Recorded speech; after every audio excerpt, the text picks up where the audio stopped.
Amen, amen, amen. Voilà, Achille, débloque ton micro, s'il te plaît.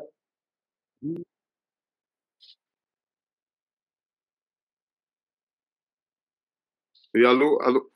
Tu vas enlever. Bon, allô, bonjour à tous dans le nom puissant de notre Seigneur et Sauveur Jésus-Christ.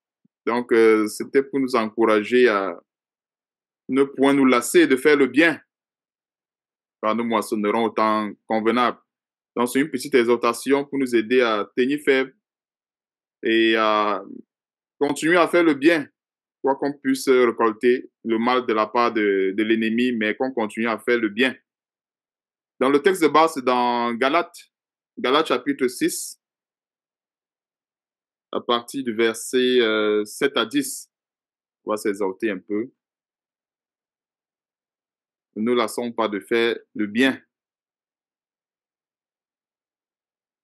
Dans le texte, c'est dans Galates.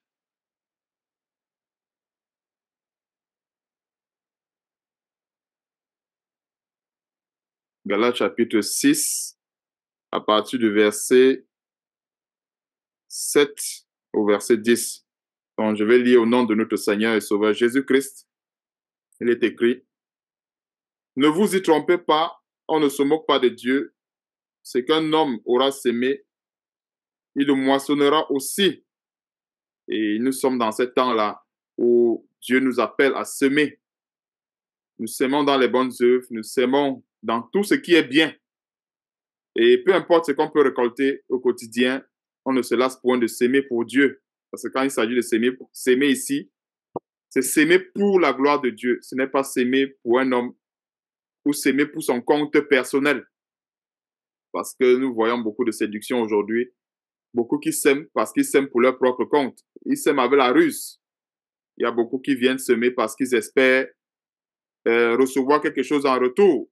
Quand c'est s'aimer pour son propre compte, ce n'est pas s'aimer pour la gloire de Dieu. Quand nous s'aimons pour Dieu ou bien pour sa gloire, on n'espère rien en retour. Nous s'aimons tout simplement et nous laissons le soin à Dieu de faire mûrir notre semence ou bien de faire grandir notre semence. Verset 8. Celui qui sème pour sa chair moissonnera de la chair la corruption, mais celui qui sème pour l'esprit moissonnera l'esprit la vie éternelle. Donc ici, la parole de Dieu nous précise de quelle semence nous devons mettre en terre.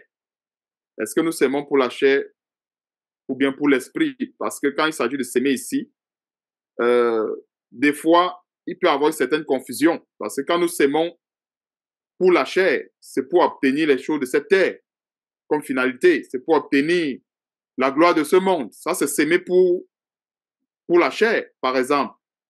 Or, quand nous sémons pour l'esprit, c'est que nous sémons pour la gloire de Dieu, nous sémons pour le compte de Dieu. Et dans s'aimer pour le compte de Dieu, ça englobe tout, en fait. Parce que quand nous sémons pour le compte de Dieu, nous utilisons tous les moyens que Dieu met à notre disposition pour y parvenir. Ça peut être les moyens matériels, les moyens financiers, etc. Mais nous n'utilisons pas les moyens matériels, par exemple, les moyens financiers, pour avoir encore en retour les mêmes moyens que nous avons sémés, c'est-à-dire les moyens matériels et financiers. Non.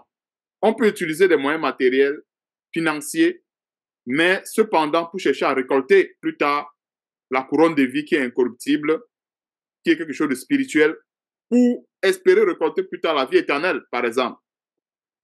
Donc l'apôtre Paul attire notre attention sur le verset 8, sur comment est-ce qu'il faut s'aimer. Parce qu'aujourd'hui, dans ce monde, nous s'aimons, les hommes s'aiment, beaucoup des hommes s'aiment. Mais si on regarde bien, il y a plusieurs qui s'aiment pour la chair. Plusieurs. Ils s'aiment, ils s'époumonnent. Beaucoup font des efforts pour s'aimer, mais s'aimer dans quel cas? Ben, s'aimer pour quel but? Plusieurs s'aiment pour la chair et non pour l'esprit.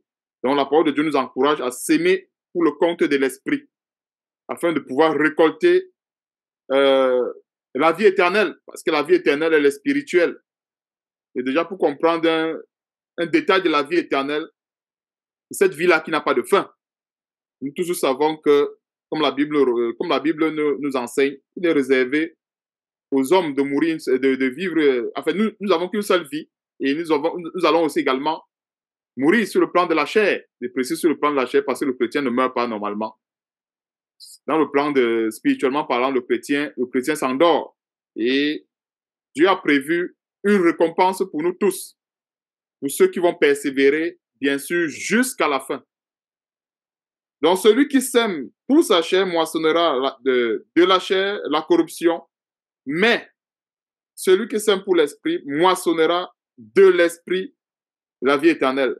Donc, c'est clair qu'une personne ne peut pas semer du haricot et récolter du maïs, ou bien une personne ne peut pas semer des pommes de terre et récolter du haricot. Donc, les choses spirituelles, quand nous voulons récolter ce qui est spirituel, nous devons apporter une sémence aussi également qui est spirituelle. Verset 9, ne nous lassons pas de faire le bien. Et quand la parole de Dieu nous recommande verset 9, qui est justement le thème de cette exhortation, de ne pas nous lasser de faire le bien, c'est parce que c'est facile de se lasser. C'est très facile de se lasser. Surtout que, au fur et à mesure que le temps passe, les hommes deviennent de plus en plus méchants, ingrats et tout. Donc, c'est facile de se lasser. C'est facile. Dans quel sens? Nous allons faire des efforts et à l'issue de ces efforts, nous allons récolter plutôt le mépris, les injures, récolter le découragement. Mais c'est une bonne chose. C'est tout simplement parce que ces efforts portent déjà du fruit qu'on récolte ces choses-là. Et si la parole de Dieu nous recommande de ne point nous lasser, c'est parce que c'est facile de le faire et c'est parce que l'ennemi va combattre l'œuvre des chrétiens avec ce genre de choses. C'est-à-dire en renvoyant le mal pour le bien constamment. Mais si on cède à la tentation, si on cède à cette séduction, on va perdre. C'est un peu comme, nous sommes comme dans un champ où nous travaillons pour Dieu, où Dieu ne nous donne pas la limite du champ. Parce que si Dieu nous donnerait la limite, ce serait bien facile de se planifier et finir le travail. Et quand la limite du champ n'est pas donnée, ça veut dire que nous travaillons seulement. C'est-à-dire qu'on demande à Dieu le champ fini où il dit seulement travail. Et là, c'est compliqué parce que des fois, c'est pénible. Des fois, c'est les railleries qui reviennent. Des fois, c'est les injures. Des fois, c'est les moqueries. Mais on ne sait même pas souvent que la limite du champ est même proche. C'est-à-dire qu'il y a d'autres qui vont se décourager et pourtant, le travail était presque fini. Mais Dieu ne va jamais dire, OK, continue, le travail est presque fini. Il va seulement dire, continue. Pourquoi? Parce que Dieu, qui nous réserve cette couronne incorruptible, voudrait bien qu'on puisse travailler avec la foi et en regardant et en comptant sur lui. Donc, ne nous lassons, un peu, ne nous lassons pas de faire le bien. Donc, même l'apôtre Paul, il s'incluait dans ce verset parce que, comme je disais tantôt, personne n'a l'abri. Personne. S'il y a quelqu'un qui dit qu'il a l'abri de ce verset, ça veut dire qu'il est déjà dans la séduction.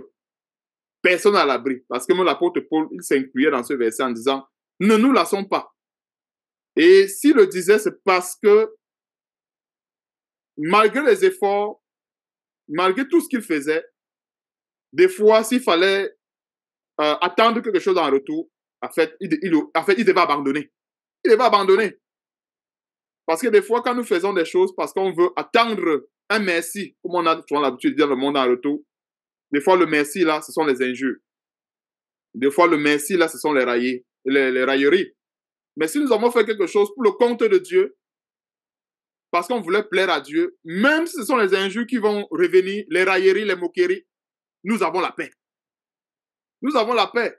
Et on doit se dire que si on reçoit les railleries, c'est parce que quelque part, ce que nous avons fait a fonctionné. Ça a fonctionné pour la gloire de Dieu. Et l'ennemi qui combat l'œuvre de Dieu va donc manipuler, parce que nous sommes dans un monde où l'ennemi utilise ceux qui sont disposés à pouvoir faire l'œuvre de l'ennemi. Il va utiliser très souvent des personnes que nous connaissons ou des personnes pour qui nous avons œuvré ou les personnes pour qui nous avons aidé pour nous retourner soit les railleries, soit les insultes afin de nous décourager. Et nous devons tenir ferme là-dedans, à savoir quand nous ne travaillons pas pour recevoir une quelconque récompense de la part d'un homme, mais nous travaillons pour recevoir la récompense de la part de Dieu.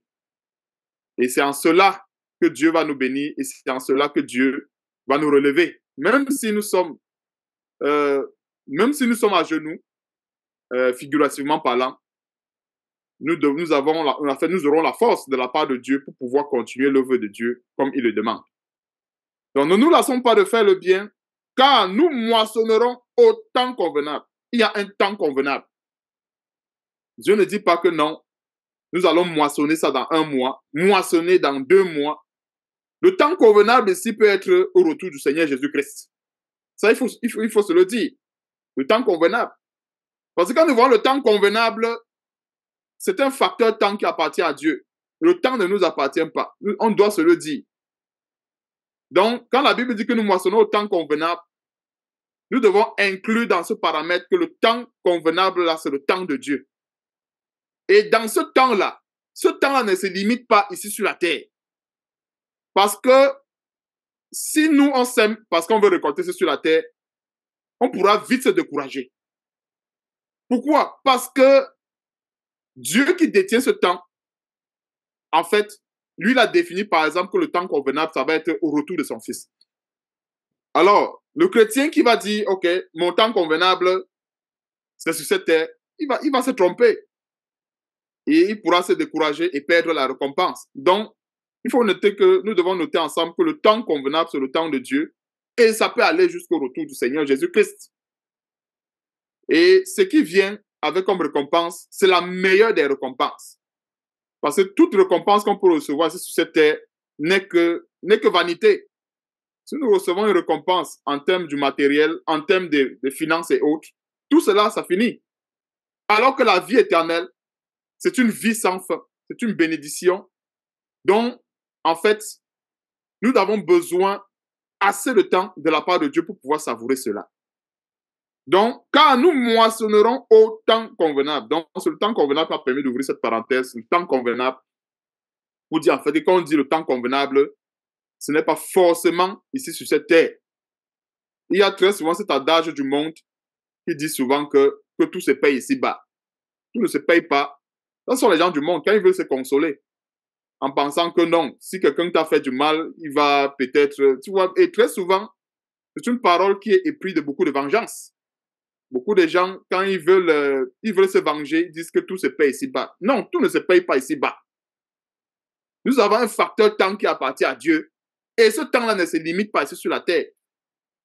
Et des fois, si on regarde de manière concrète, c'est-à-dire qu'on regarde, s'il faut comparer et le temps, la vie éternelle, en fait, s'il faut matérialiser cela en fait, s'il faut utiliser un élément mathématique pour matérialiser la vie éternelle, c'est plus l'infini. Et la vie qu'on a sur cette terre ici, peu importe, même si c'est 500 ans, même si c'est 1000 ans, cela a une valeur qui est très inférieure. Moi, je me rappelle très souvent de ces détails qu'on faisait très souvent à l'école, qu'on faisait très souvent les comparaisons dans les limites. On disait que tel élément est très, très, très, très inférieur. On ne disait pas inférieur, mais on utilisait le signe, on utilisait très, très inférieur. On multipliait, enfin, on mettait beaucoup les signes inférieurs.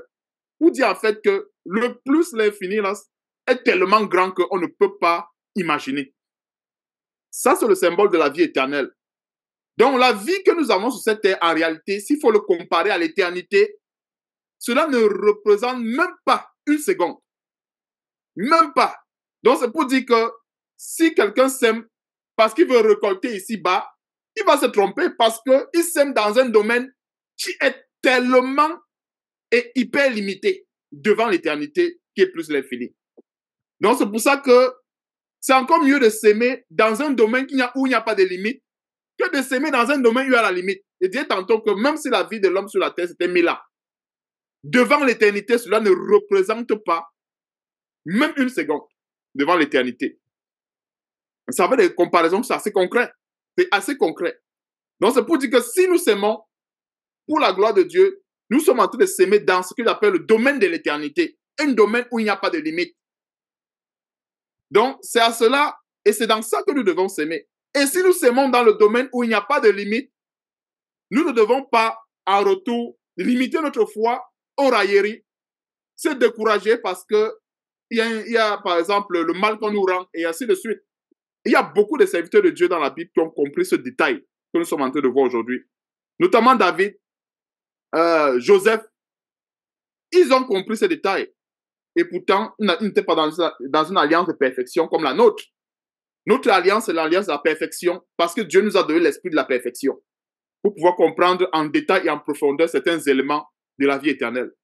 Donc, David, si on prend peut-être l'exemple de David, avec Saül et tous ceux qui menaçaient la vie de David, David ne s'est point lassé de faire le bien. Et même quand il a été tenté, dans le cas de Nabal, de vouloir verser le sang innocent, Dieu l'a protégé en envoyant Abigail pour l'empêcher de le faire. Et si on regarde l'exemple de la plupart des serviteurs de Dieu dans la Bible, ils ont respecté ce grand détail de s'aimer pour Dieu. Et quand on respecte le détail de s'aimer pour Dieu, nous intégrons aussi la valeur, une grande valeur qui est le temps convenable. On ne peut pas on ne peut pas s'aimer efficacement si on n'intègre pas ce facteur de temps convenable. Parce que le temps convenable ici, c'est ce qui va nous encourager à continuer à faire l'œuvre de Dieu. Pourquoi? Parce que si on veut faire l'œuvre de Dieu et c'est limité, ici sur cette terre, comme la plupart des gens du monde disent, ils disent très souvent que tout se paie ici-bas, ce qui est d'ailleurs faux. Parce que en disant cela, beaucoup sont animés par des motifs de vengeance et autres. Pour dire en fait que non, il faut pas que je meure. Il faut par exemple que je vois la vengeance de Dieu. Les gens ont passé le temps. Et c'est ça que ces faux pasteurs passent le temps à prêcher en disant que ceux qui se sont moqués de vous hier ne vont pas vous reconnaître aujourd'hui. C'est parce que dans leur tête, ils se disent que non. Ceux qui sont moqués de nous ici, il faut que l'Éternel les humilie et autres. Alors que ce n'est pas ça. Nous, on ne limite pas notre foi dans ce temps qui est limité, que devant l'éternité, ça n'atteint même pas une seconde.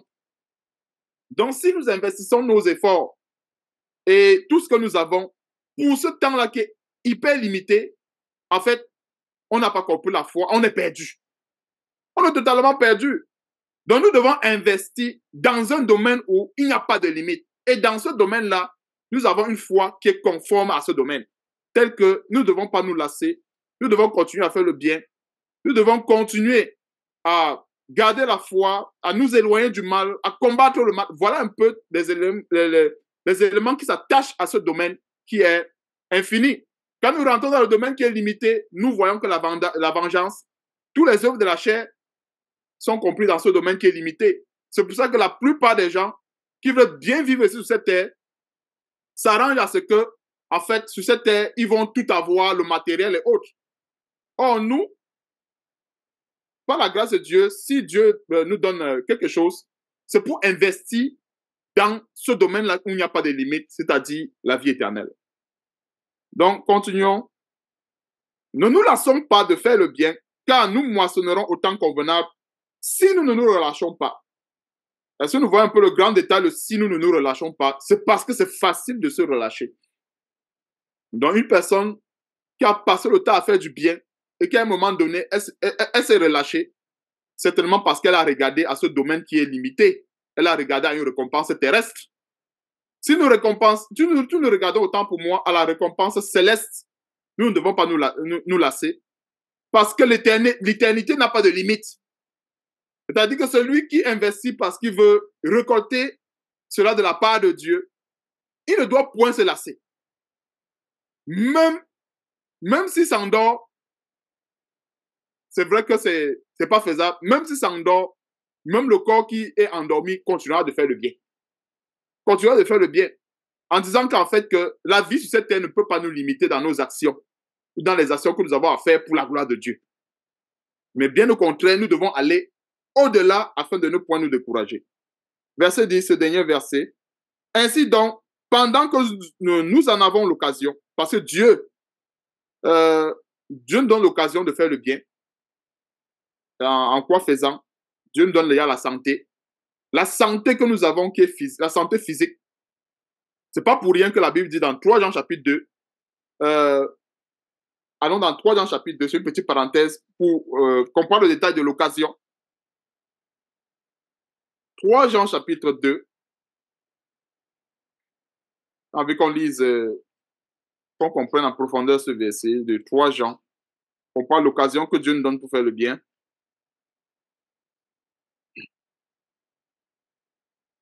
troisième épître de Jean, verset 2. Bien-aimé, je souhaite que tu prospères à tous égards et sois en bonne santé comme prospère l'état de ton âme.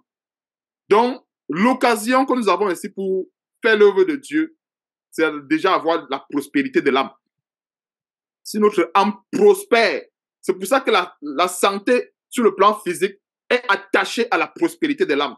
C'est-à-dire qu'il faut d'abord que l'âme prospère afin que justement la santé physique puisse suivre. Donc, si nous avons la prospérité de l'âme, en fait, nous avons déjà l'occasion pour faire le bien.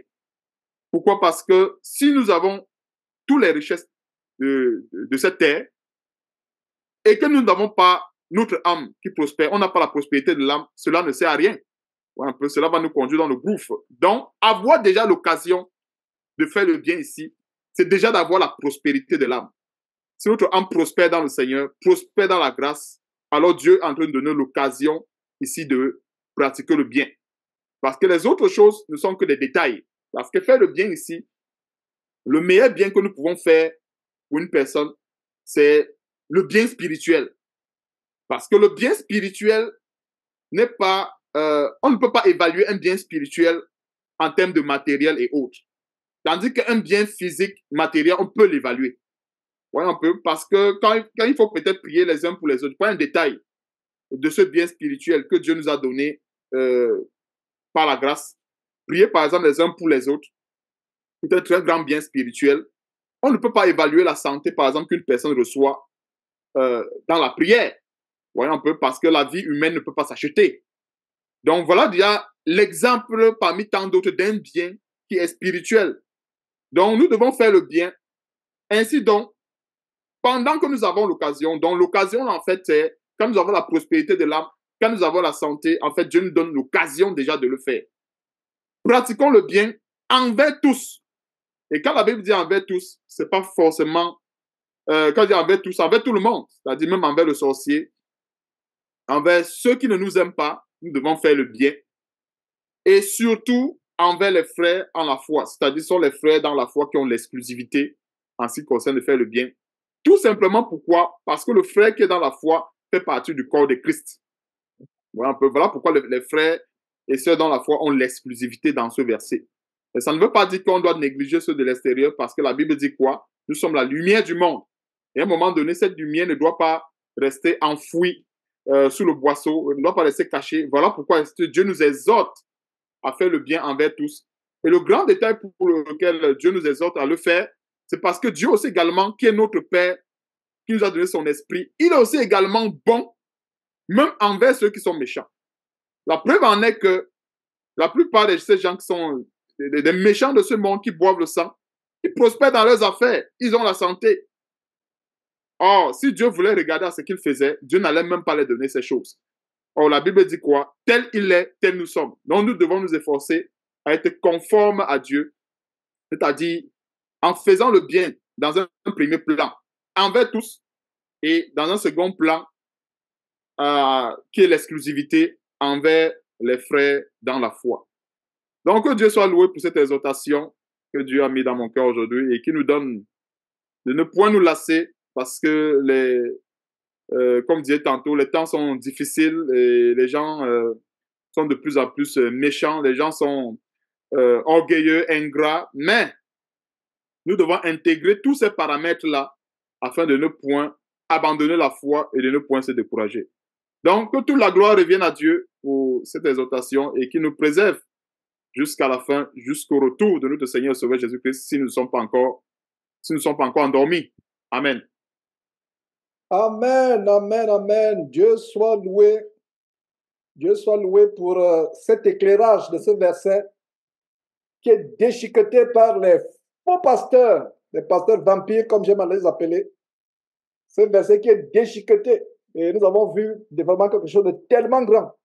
Et comme Achille et tous les frères et sœurs, j'ai commencé à participer à ces réunions avec ma Bible français-anglais, King James. Et vous savez que Louis II est tiré de King James. Achille, le verset 9 de King James dit ceci. Et il y a quelque chose de plus profond qui va encore approfondir vraiment ce qu'Achille disait. Et le verset 9 dit quoi? Le verset 9 dit, si nous ne nous relâchons pas, que dit lui second? Que dit King James? King James dit, if we faint not. If we faint not.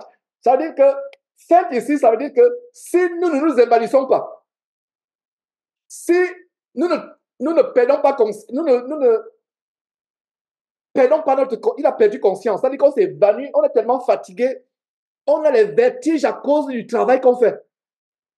Donc, Dieu s'attend à ce que, même si le travail qu'on fait nous donne les vertiges, même si le travail que nous faisons nous amène à épuisement, ne nous évanouissons pas. Et on s'évanouit comment?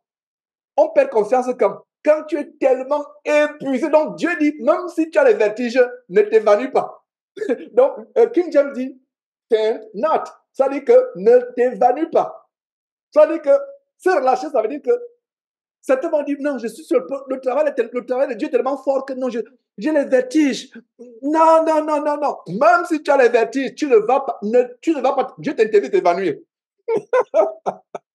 C'est merveilleux. Oh là là. Voilà, Dieu soit loué pour cette inspiration. Et ça m'encourage, Achille. Quand l'apôtre Paul dit, ne nous lassons pas, il s'inclut lui-même. Imaginez-vous qui pouvait savoir que l'apôtre Paul pouvait s'inclure lui-même. Normalement, moi, si c'est moi qui écrivais à la place de l'apôtre Paul, j'aurais dit, frère Paul, pourquoi tu mets, quand je te vois, non, je ne vois pas que toi tu peux te relâcher. Non, enlève le nous que tu écris dans ton brouillon là. Dans ton draft, comme on dit en anglais. Enlève comment? L'apôtre Paul aurait répondu, si j'étais à son époque, Georges, reste tranquille. Tu ne comprends pas les choses de l'esprit. Laisse-moi écrire nous. Voilà, il écrit nous. C'est nous tous. Personne n'est à l'abri. La Bible dit, si tu crois être debout, fais attention pour ne pas tomber. Il y a la main qui est levée du côté du frère